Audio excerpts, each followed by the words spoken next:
Le désert est toujours juste un passage pour l'enfant de Dieu, pour celui qui marche avec Dieu. Mais encore faut-il traverser avec succès le désert. Grâce Académie.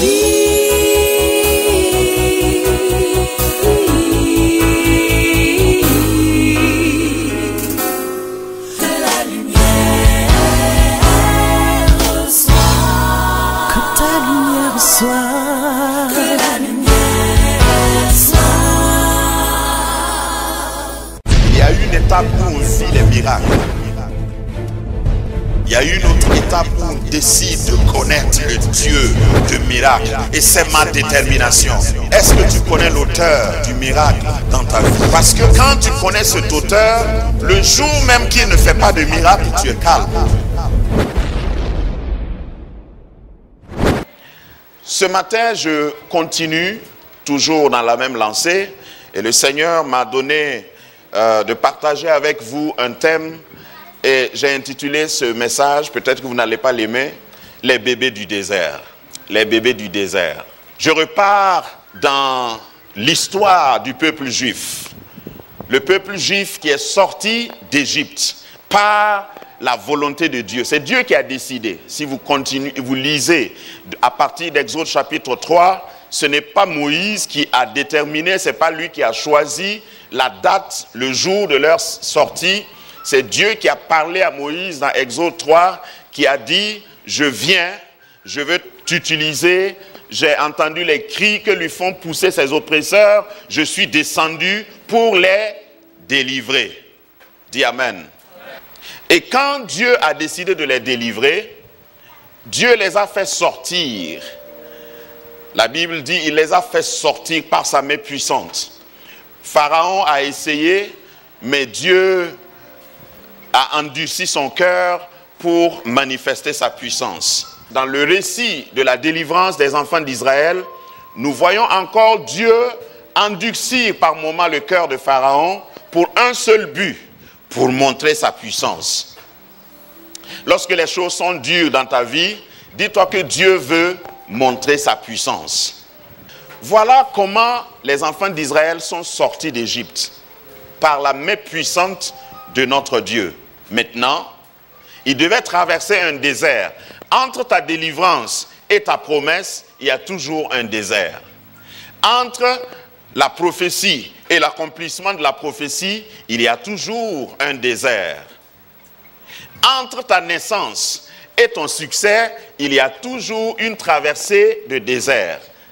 Dis à ton voisin, le désert n'est pas ma résidence. Le désert est toujours juste un passage pour l'enfant de Dieu, pour celui qui marche avec Dieu. Mais encore faut-il traverser avec succès le désert. Et ce matin, le passage que nous allons lire, c'est dans Josué chapitre 5, le premier passage plutôt. Josué chapitre 5. Lorsque tous les rois des Amoréens à l'occident du Jourdain et tous les rois des Cananéens près de la mer apprirent que l'Éternel avait mis à sec les eaux du Jourdain devant les enfants d'Israël, jusqu'à ce que nous ayons passé, ils perdirent courage et furent consternés à l'aspect des enfants d'Israël. En ce temps-là, l'Éternel dit à Josué, « Fais-toi des couteaux de pierre et circoncis encore une fois les enfants d'Israël. » Josué se fit des couteaux de pierre et il circoncit les enfants d'Israël sur la colline d'Aralot. Verset 4. Voici pourquoi, pour quelle raison, la raison pour laquelle Josué les circoncit. Écoutez bien, tout le peuple sorti d'Égypte, les mâles, tous les hommes de guerre étaient morts dans le désert pendant la route, après leur sortie d'Égypte. Tout le peuple sorti d'Égypte était circoncis, mais tout le peuple né dans le désert pendant la route, après la sortie d'Égypte, n'avait point été circoncis. Car les enfants d'Israël avaient marché 40 ans dans le désert jusqu'à la destruction de toute la nation des hommes de guerre qui étaient sortis d'Égypte et qui n'avaient point écouté la voix de l'Éternel. L'Éternel leur jura de ne pas leur faire voir le pays qu'il avait juré à leur père de nous donner, pays où coule le lait et le miel. Ce sont leurs enfants qu'il établit à leur place. Dit, on parle de moi. Et Josué les circoncis, car ils étaient incirconcis, parce qu'on ne les avait pas circoncis pendant la route. Lorsqu'on eut achevé de circoncire toute la nation, ils restèrent à leur place dans le camp jusqu'à leur guérison. Dis à ton voisin, bonne guérison. Vous allez comprendre pourquoi. Verset 9. L'Éternel dit à Josué, aujourd'hui, j'ai roulé de dessus de vous l'opprobre de l'Égypte. Ce lieu fut appelé du nom de Gilgal jusqu'à ce jour. Reprenez vos places. Merci. Les chercheurs estiment à au moins 3 millions de personnes, ceux qui sont sortis d'Égypte, femmes, enfants et les hommes adultes. Il y en a qui sont sortis préparés, c'est-à-dire circoncis, parce que la circoncision était l'alliance, le signe de l'alliance. La circoncision n'était pas l'alliance, mais c'était un signe de l'alliance, de leur appartenance à Dieu. La circoncision fait toujours couler le sang. Et il y a deux sortes de chrétiens. Il y a des chrétiens qui pensent que la vie chrétienne, tu t'assois et Dieu te pousse. Tu ne souffres pas. Tu n'as pas besoin de combattre. Tu n'as pas besoin de mener une bataille. Je m'excuse auprès de ces chrétiens et je les plains. Parce que la parole de Dieu nous parle de violents. C'est les violents qui s'emparent du royaume de Dieu. Depuis le temps de Jean-Baptiste, le royaume de Dieu est forcé. Et c'est les violents qui s'en emparent. Il faut que tu sois violent. Tu peux dire à quelqu'un à côté de toi, excuse-moi si de temps en temps je suis violent. Parce que quelquefois ma violence peut te déranger. Mais au fait, ce n'est pas contre toi que je suis violent. Je veux m'approprier de toutes les promesses de Dieu. Moi, je suis un bébé du désert. Il y a des gens qui sont nés en Égypte et qui pensent que chaque fois Dieu va venir et il va punir le pharaon, il va le secouer et eux ils vont marcher. Vous savez que parmi ceux qui sont sortis d'Égypte, il y en a qui ne croyaient pas en Dieu. Ils sont sortis parce qu'ils étaient hébreux. C'était la seule condition. Mais ils ne croyaient pas. La preuve, dans le désert, ils ont murmuré. Ils se sont plaints. Ils ont dit pourquoi? On avait de la pastèque en Égypte. On avait des concombres. Pourquoi tu nous amènes ici dans le désert? Ils se rappelaient de ce qu'ils mangeaient en Égypte. Et ils ont soulevé des marches de protestation contre Moïse. Pourquoi? Parce que ces gens n'étaient même pas convertis. C'est Dieu qui les a délivrés et ils sont contents. C'est quand vous allez dans le désert, c'est quand vous arrivez au désert que vous allez faire la différence entre les vrais disciples et les disciples qui suivent simplement. C'est quand vous allez traverser des épreuves que vous allez révéler votre vrai caractère de disciple. Ici, dans le désert, on s'est rendu compte que tous ceux qui sont sortis, tous ceux qui étaient en âge de voter, si on était aujourd'hui, tous ceux qui étaient en âge d'aller au service militaire, tous ceux qui étaient adultes sont morts dans le désert. Pourquoi? Dimanche passé, je vous disais qu'il fallait au maximum 3 mois, parce qu'ils étaient nombreux, pour arriver à Canaan, d'Égypte à Canaan. 3 mois de marche à pied à cause de leur nombre. Sinon, si c'était juste des hommes adultes qui devaient marcher, en 1 semaine, ils pouvaient entrer. Mais ils ont fait 40 ans. 40 ans représentent la fourchette de la patience de Dieu. Parce que la patience de Dieu a une limite. Il y a beaucoup de chrétiens qui ne savent pas ça. La patience de Dieu dure, mais elle a une limite. Il y a une date de péremption à la patience de Dieu. Quand Dieu t'ouvre une porte, il faut entrer quand tu peux. Parce que cette porte ne restera pas éternellement ouverte. Les portes de la grâce ne resteront pas éternellement ouvertes. Jusqu'aujourd'hui, c'est le temps de la grâce. Et si tu entends sa voix, n'endurcis pas ton cœur. Donc Dieu a patienté pendant 40 ans. Et pendant 40 ans, ils n'ont pas pris un chemin tout droit. Ils ont tourné en rond. La présence de Dieu ne les a pas quittés pendant 40 ans. Pendant 40 ans, ils n'avaient pas besoin de mettre de l'essence dans leur moto ou dans leur voiture pour venir à l'église comme toi. Pendant 40 ans, Dieu a fait une maison. C'est-à-dire, Dieu a rendu les choses faciles pour eux. Mais malgré tout, ils étaient incrédules. Dieu a donné l'ordre de fabriquer une maison ambulante, un temple ambulant. Et le temple était placé au milieu du peuple. Chacun pouvait sortir, puisqu'ils étaient installés par tribu. Chacun pouvait sortir et aller directement au temple pour adorer Dieu. Malgré tout cela, les enfants d'Israël ont fait preuve d'incrédulité. C'est pourquoi, à cause de leur murmure, Dieu a attendu qu'ils meurent. Vous savez, il y a des morts qui sont voulues par Dieu. Ne pense pas à quelqu'un en particulier, mais je dis ça comme un principe. Il y a des gens que Dieu met à la retraite parce qu'il a attendu 40 ans et ils n'ont pas changé. Et vous savez que quelquefois, quand quelqu'un ne change pas, il bloque le passage à d'autres personnes. Et Dieu a attendu qu'ils meurent tous. Et maintenant, il dit à Josué dans notre texte, j'arrive maintenant sur le texte, il dit, fais-toi un couteau de pierre, parce qu'on n'était pas encore à l'âge du fer, fais-toi des couteaux de pierre et circoncis tous les enfants d'Israël. L'alliance a été faite d'abord avec les hommes, parce que c'est les hommes qui sont les porteurs de la semence pour procréer. Et Dieu a dit à la sortie d'Égypte, que chaque homme prenne un agneau mâle pour sa famille. Et je vais inviter tous les hommes de cette maison à veiller à ce qu'il y ait le sang sur les linteaux, le sang de Christ sur les linteaux des portes de ta maison. Qu'il en soit ainsi chez toi. C'est toi qui dois déterminer en tant qu'homme. Ça ne veut pas dire qu'on ne respecte pas les femmes, mais la femme a été créée pour recevoir.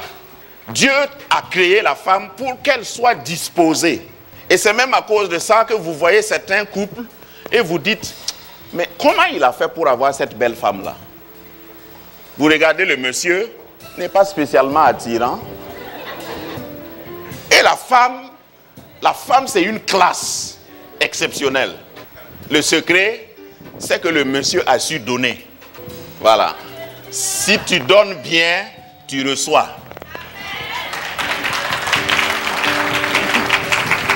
Bon, je vais fermer cette parenthèse parce que j'ai vu des yeux s'écarquiller. Je ferme la parenthèse, on revient sur notre passage. Donc l'homme est responsable. C'est toi qui es initiateur dans ton foyer. C'est pourquoi circoncision des hommes. Je vais vous expliquer ce que c'est que la circoncision tout à l'heure. Mais ici, je veux insister sur la responsabilité de tout homme. Ne cours pas laisser ta famille. Ne laisse pas tes enfants en arrière. Tu es le sacrificateur de ta famille. Tu es le sacrificateur de ton foyer. Et si tu es une mère seule et ton mari n'est pas avec toi, si tu as des garçons, répète ce que je dis à tes garçons. Parce que c'est toi qui peux formater. Il n'y a pas quelqu'un qui peut formater mieux, préparer mieux un homme à être homme plus qu'une femme. Parce que si tu es femme, tu sais ce qu'une femme ressent. Et tu peux éduquer bien tes fils pour qu'ils soient ce qu'ils doivent être. La mère de Salomon était Bathsheba. La mère de Salomon n'était pas aimée dans la famille royale parce que Salomon est né après que son père David ait tué le mari de sa maman. Vous connaissez l'histoire. Parce que David était dangereux. Lui, il gagnait tout par combat, même ses femmes. Si David veut un territoire, il fait combat, il gagne. Si tu es Goliath, il te tue et il gagne. S'il veut aussi femme, il te tue et il prend. Le monsieur là est dangereux. Donc, David a épousé une femme qui appartenait à quelqu'un d'autre. Et cette femme a donné naissance au futur roi. Vous imaginez le contexte. Les enfants légitimes qui étaient dans le palais n'aimaient pas Salomon, n'aimaient pas sa maman. Donc Salomon est resté tout le temps auprès de sa mère. Si vous lisez les Proverbes, vous allez voir dès les premiers chapitres, quand il dit « Mon fils, écoute les conseils de ta mère ». Parce que Salomon est resté à côté de sa mère, il a été bien éduqué, il a su entreprendre. Et même quand Dieu lui a donné une chance en disant « Demande ce que tu veux », Salomon, bien, vous savez qu'il y a des gens, quand on leur dit ça, ils détruisent en même temps leur avenir. Grâce Académie, une vision, une plateforme, un cadre d'expression et d'épanouissement pour tout l'homme. Une ambassade du royaume de Dieu, un peuple d'adorateurs, un centre multiracial, une église sans cloison avec pour seule passion vivre la réalité de l'évangile de Jésus-Christ. Grâce Académie, une voix prophétique et une vision pour sa génération. Situé à Ouaga 2000, à 700 mètres de l'ambassade des États-Unis, côté Est. Grâce Académie.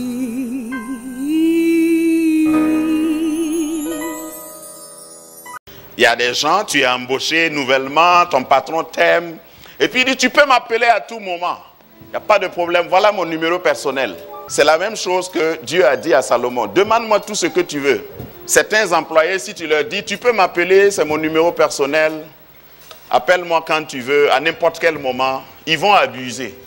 Ils vont se retrouver dans la boutique, ils veulent prendre de l'huile pour leur femme, et puis ils vont appeler le patron. Patron, comme tu m'as dit de t'appeler à tout moment là, au fait, je ne sais pas quelle marque d'huile je dois prendre. Qu'est-ce que vous me conseillez? C'est lui qui t'a dit de demander. C'est lui qui t'a dit de t'appeler, mais n'abuse pas.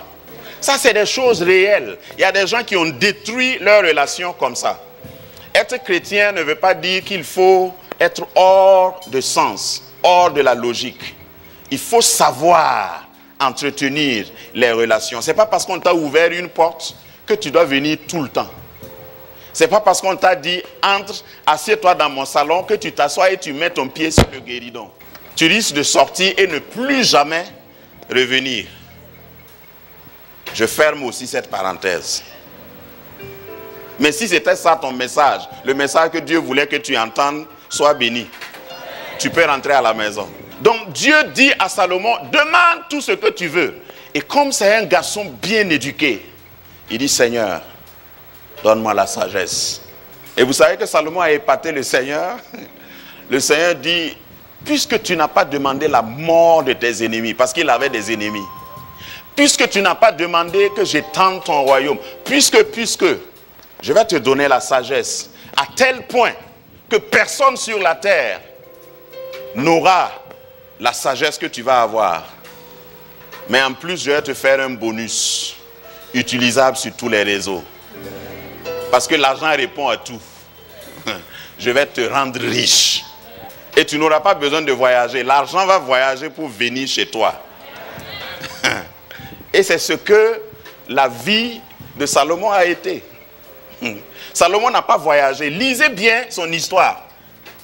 Salomon n'a pas fait de guerre comme son père. Il était assis et tout le monde entendait parler de lui et venait. Je suis en train de parler de ton futur. Regarde, ce n'est pas parce que tu vas chercher à distribuer tes cartes de visite que tu vas réussir. Si le Seigneur te bénit, si le Seigneur t'accorde sa faveur, tu seras annoncé sans que tu n'arrives là où tu es annoncé. Amen. Donc voilà le rôle d'une maman qui a pris à cœur l'éducation de son enfant. Sans la mère de Salomon, Salomon n'allait pas écrire les proverbes, n'allait pas écrire Ecclésiaste. Si Salomon n'avait pas été bien éduqué, il allait échouer son règne. Alors si tu es une maman, si tu es une future maman, sois une Bathsheba. Éduque bien tes enfants, surtout tes fils. Et si tu es un homme, mets sur les linteaux des portes de ta maison le sang de Jésus. Prie pour tes enfants. Même quand ils sont endormis ou quand ils sont en voyage, implore le sang. Chaque père doit, dans sa prière, réciter le nom de tous ses enfants. Et je le dis littéralement. Parce que c'est toi le premier sacrificateur. C'est toi le premier pasteur de ta maison. Amen. Voilà pourquoi les hommes devaient être circoncis. La circoncision, c'est quoi? La circoncision, c'est une opération qui consiste à couper définitivement ce qui est inutile. Voilà. Maintenant, la circoncision doit être faite quand tu es jeune. La circoncision est douloureuse. Mais vous savez, dans la vie, il y a des douleurs qui appartiennent à l'enfance. Et il y a des douleurs qui appartiennent à la vie adulte. Maintenant, si pendant ton enfance, tu refuses les douleurs qui appartiennent à cette catégorie d'âge, quand tu vas devenir adulte, ça va être difficile, hein? Ces personnes-là, ces hommes-là étaient tous adultes. Au début de ta vie chrétienne, il y a des choses que tu dois acquérir. Dans ta marche avec Dieu, il y a des choses que tu dois maîtriser. Il y a des péchés que tu dois couper complètement. Ça va faire mal, mais ça va se cicatriser. Et tu es libéré pour de bon. Mais si tu reportes toujours, tu dis non, ce n'est pas encore le moment. Moi-même, je sais que je dois couper avec ça, mais bon, j'ai encore le temps, Dieu est patient. Quand tu vas devenir adulte, vous imaginez un camp rempli de barbus, et puis ils sont tous en train de souffrir, de pleurer. Je ne veux pas rentrer dans des détails d'imagination, mais la circoncision, ça fait mal. C'est une partie inutile dans le corps, une partie qui ne sert pas. Mais est-ce que vous savez qu'il y a des choses qui ne nous servent pas, mais quand on nous dit d'abandonner, ça nous fait mal? Il y a des choses dont nous n'avons pas besoin, mais quand on vous dit, si tu veux aller loin, laisse ça. Tu dis, oh bon, je vais marcher un peu. Je vais me débrouiller quand même avec. Il y a des péchés où on te dit, si tu restes dans cette vie, dans cette pratique, tu n'iras pas loin. Mais on veut toujours jongler. On récite des passages comme l'Éternel est bon, il est lent à la colère et riche en bonté. Mais tu ne pourras pas rater. Tôt ou tard, tu seras circoncis. Et je plains ces hommes. Parce qu'à un certain âge, si on doit couper ça, ça fait très mal. La deuxième chose, est-ce que c'est une douleur privée? Tu souffres, mais tu ne peux pas sortir en public. Tu ne peux pas montrer à quelqu'un. Tu as mal où? Non, ça va aller. Qu'est-ce qui ne va pas avec toi? En tout cas, ça va mieux qu'hier. Mais où tu as mal? Non, c'est bon, frère. Il y a des gens dans l'église comme ça. Parce que tu as refusé de couper ça quand il fallait. À l'âge adulte, tu vas souffrir publiquement, mais secrètement en même temps. Une souffrance atroce, mais privée. La circoncision, tu dois la faire quand c'est le moment. Et je suis en train de m'adresser à quelqu'un à ce niveau du message. Ne reporte pas à demain ce que tu dois couper aujourd'hui.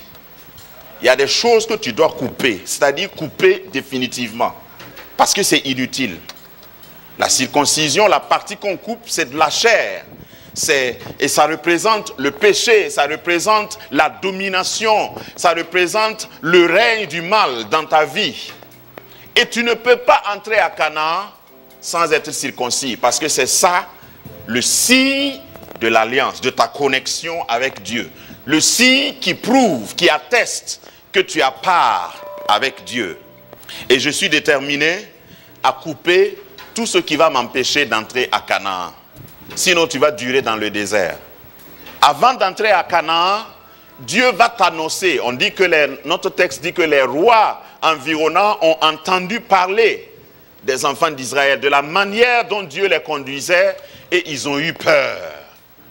Les gens qui sont contre toi auront peur de toi.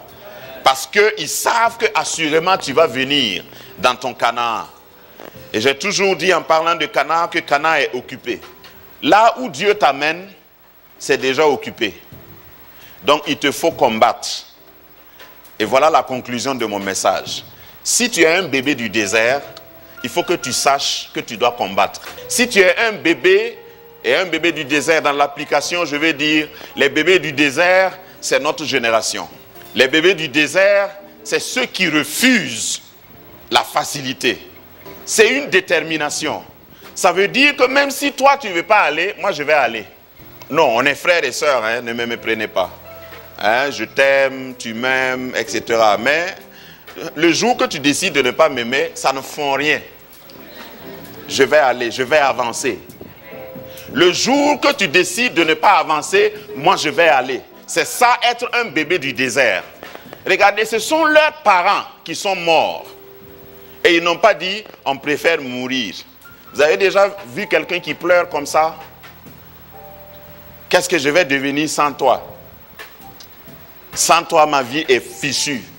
Toi, tu es vaincu. Comment tu peux accrocher ta vie à la vie de quelqu'un? C'est leurs parents. Mais ils ont dit, malgré tout, malgré que nos parents sont morts, nous allons aller. Au début, dans les siècles passés, être chrétien, c'était peut-être une question d'association. J'appelle ça la foi associative.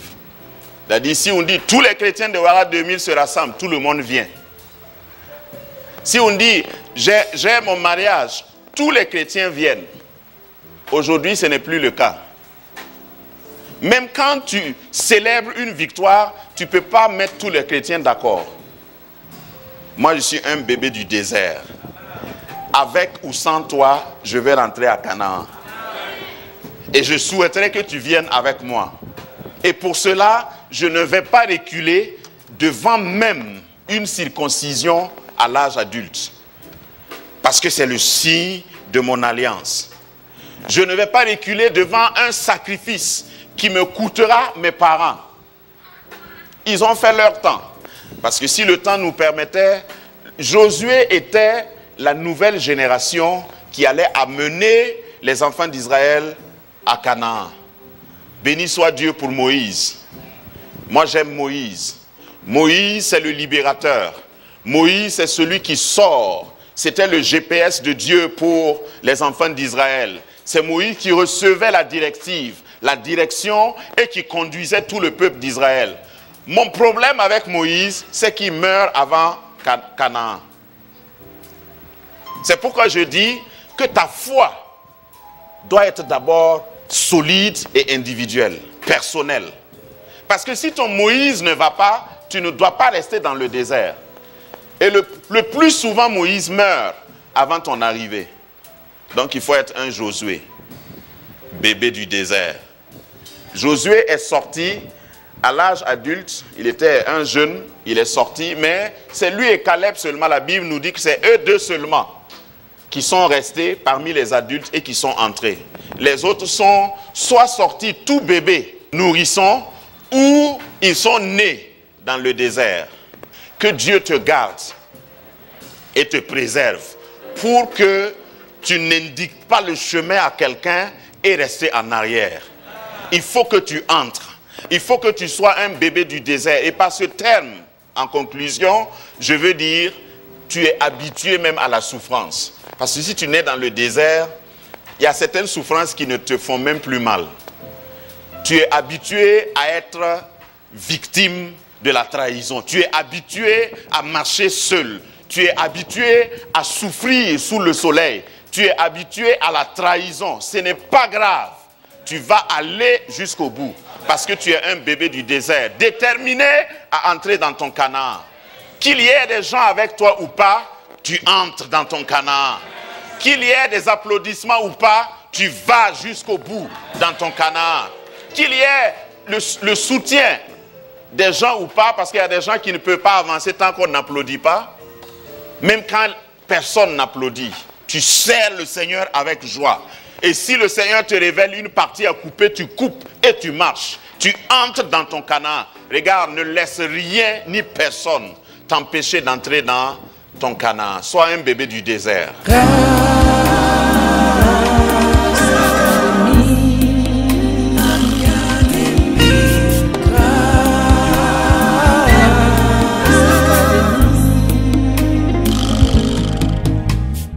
Il y a une étape où on vit les miracles. Il y a une autre étape où on décide de connaître le Dieu de miracle. Et c'est ma détermination. Est-ce que tu connais l'auteur du miracle dans ta vie? Parce que quand tu connais cet auteur, le jour même qu'il ne fait pas de miracle, tu es calme.